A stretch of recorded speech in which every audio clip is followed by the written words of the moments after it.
everyone, this is Brian from ActiveMelody.com. Well, in this week's guitar lesson we're going to take a look at a blues lead that's played solo, no accompaniment. And I've always been fascinated with this type of arrangement because you're really defining the song by just playing the notes in the lead. So there's a little bit of jazz thrown in there as well. But we're going to split this lesson into two parts. So in this first video we're going to take a look at the first half. If you'd like to watch the second half, as well as download the tablature and have access to the on-screen tab viewer, which allows you to slow down the playback and loop sections and all that fun stuff, you can go to ActiveMelody.com and look for EP141. That's a lesson number for this lesson. So let's go ahead and get started with part one. Alright, so let's jump right into this. Now I'm going to explain all the notes, everything that I played note for note, and then also the context as to where these notes come from so that you can take this and improvise and extend this out as long as you want. And even use this in a jam session or whatever. So the first thing that happens is, well, first of all, the song is in the key of A. And the first thing that happens is this little call and response. It goes back and forth between the rhythm and the lead. So it starts with the rhythm, that's the call, and then the response is the lead part. And so the reason you want to do that is you're setting up the boundaries or the parameters for the listener's ear. They hear the rhythm part, and then they hear the lead, and when you hear it in context, it makes it make a lot more sense. So that's why you'd want to do that. So the way that I'm making this chord, it's just a little two-note chord, and you've got the root, which is the A, and then the third out of the major scale. So there's no fifth, it's not a triad, it's just the two notes. And I'm sliding into that. My ring finger, and make sure you use these two fingers because you're going to need your index finger free to do some of this lead stuff. So my ring finger is on the 7th fret 4th string, and then my middle finger is on the 6th fret 3rd string. And I slide into it. So it's a down, up, then we go down, and then we're back.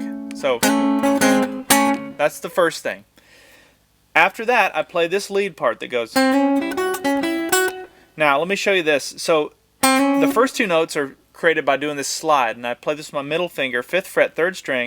We slide up to the 6th fret. There's the 5th fret 2nd string, 7th fret 2nd string. We're back to the 6th fret 3rd string. So that's the first part. And then we just end it there with the 5th fret and the 7th fret on the 2nd string. Now, if you're having a hard time at this point trying to get the rhythm or get the timing of that or get it where it sounds fluid, just slow it all down. You can play this at whatever tempo. If you're playing this on your own, no accompaniment, you set the tempo. And this sounds great really slow. So you could go.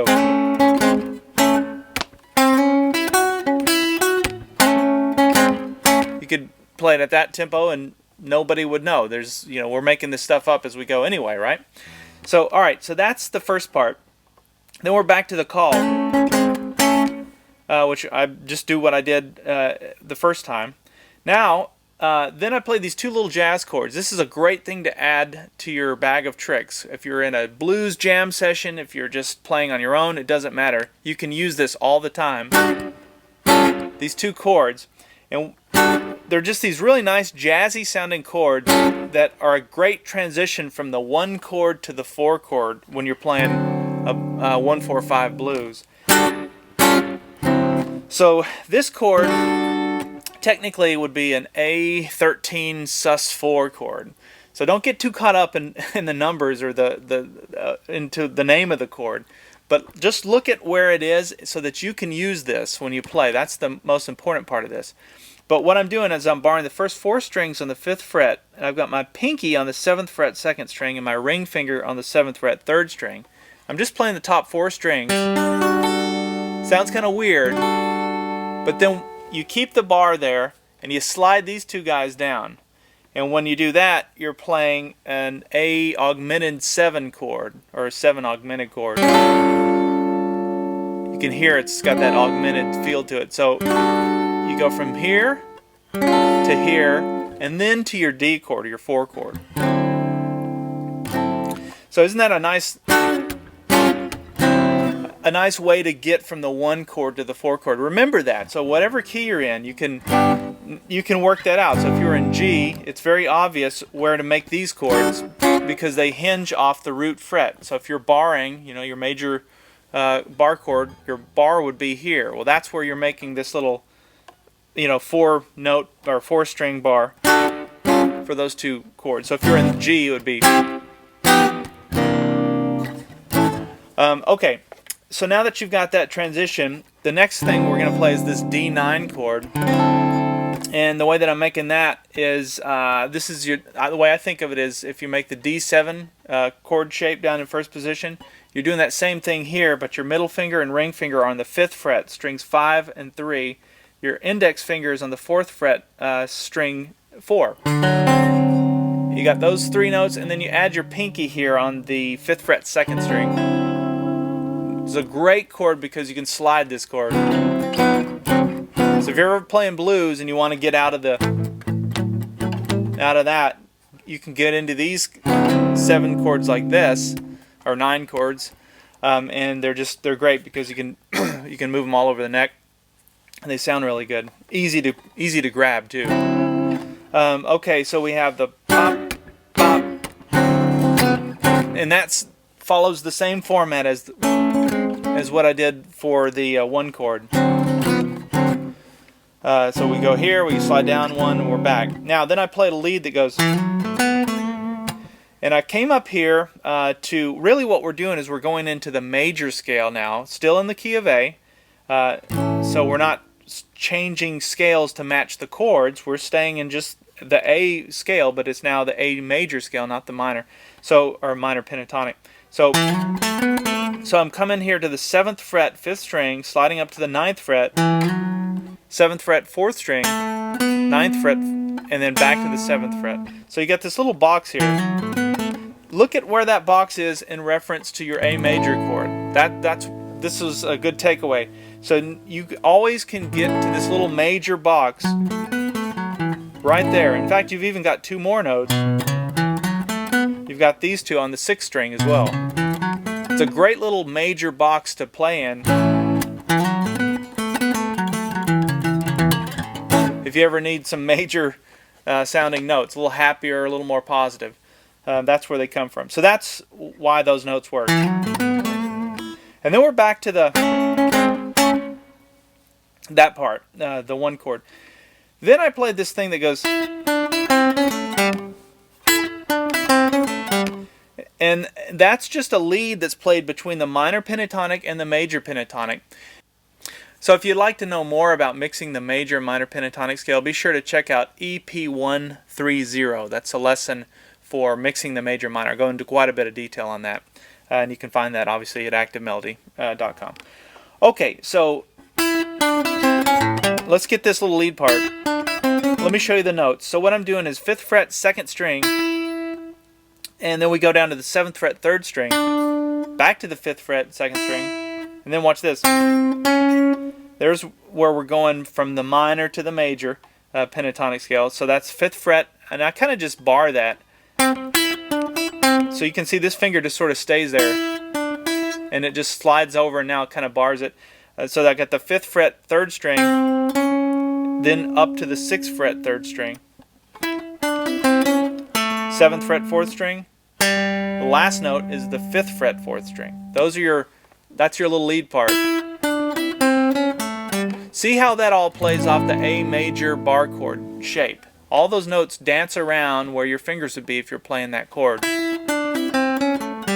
And that's just an important thing to kind of pay attention. Always pay attention to where lead parts are in reference to chords. That's the key to unlocking the whole neck, is figuring that out and paying attention to it. Don't just learn a lead. Always understand where that lead's coming from. Why does it work? If you just memorize a lead, you're going to be lost. You won't be able to use it again. So I didn't mention on that first lick that we play, that's coming from pattern 2 of the major pentatonic scale for the key of A. Again, that's covered in that EP130 lesson. Okay, let's go back from the beginning now and play everything up to this point. So we have...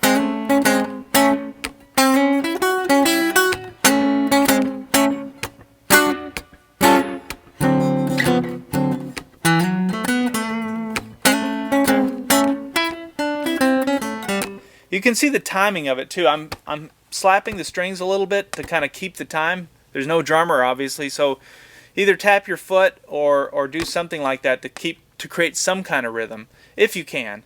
In the beginning, if you're just learning the notes, just focus on that. But once you get more comfortable with it, you'll find yourself naturally kind of just slapping the guitar or tapping your foot or something to create that sense of rhythm. Now we're going to go to the 5 chord, and again I'm sticking to that 2-note thing. And for what I'm doing here is I've got my index finger on the 7th fret 3rd string, and my ring finger on the 9th fret 4th string. Just those 2 notes. We slide them down and then we slide them back. So just think this would be over the E chord or the 5 chord. Just think about where that is and why those 2 notes work and where they are in reference to a chord. So if you ever wanted to come back and do this over a 5 chord in another song, another tempo, whatever, you know how to get there. Just always that's why I always call this the root fret. If you can think of your root fret and where everything plays in relation to that, it's easy to kind of find these things. And they start to sink in over time. In the beginning you have to kind of think about it, and you slow trying to make them and everything. But okay, then I played, this is barring the first 3 strings on the 7th fret, we're going to play string 2 and 3. That's the 9th fret 3rd string, 9th fret 4th string rather. Those are your first 3 notes. And then we're going to go. So that's the 9th fret 3rd string. We're going to play that note. And then this is sort of already barred anyway. Take that note off and play the 7th fret 3rd string. And then 9th fret 4th string. So we have, just practice that. Great little lick. And then we're right back to the 1. And the way that I played this, I did that, which we've already done. And then I put my index finger down here, and really all I did was I made the chord in my mind. That's what I did. That's just the A chord. So we're just playing these 2 notes out of the chord. Slid that up. And then I finished the chord by just barring the first 2 strings there on the 5th fret. And I'm playing strings 2 and 3. And then back. So you have. Alright, let's back up now and play everything up to that point. And I'll do it slowly.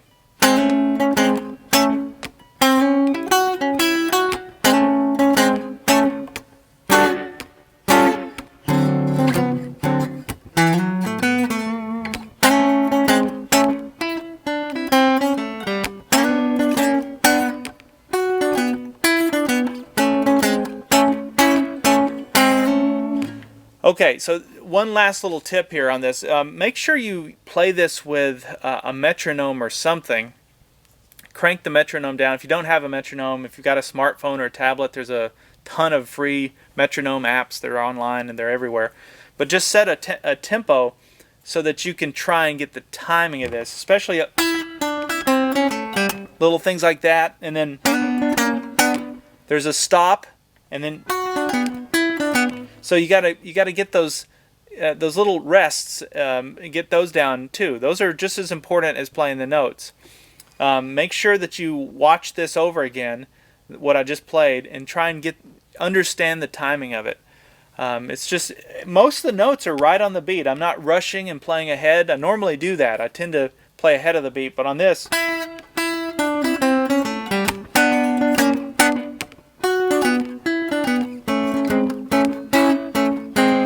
it's pretty much right on the beat. Alright, well that concludes this first part. If you'd like to watch the second video, make sure you check out EP141 over at Active Melody. If you're watching this on YouTube, there will be a link in the description. And you'll also be able to download the tablature if you need it. Alright, we'll see you in part 2.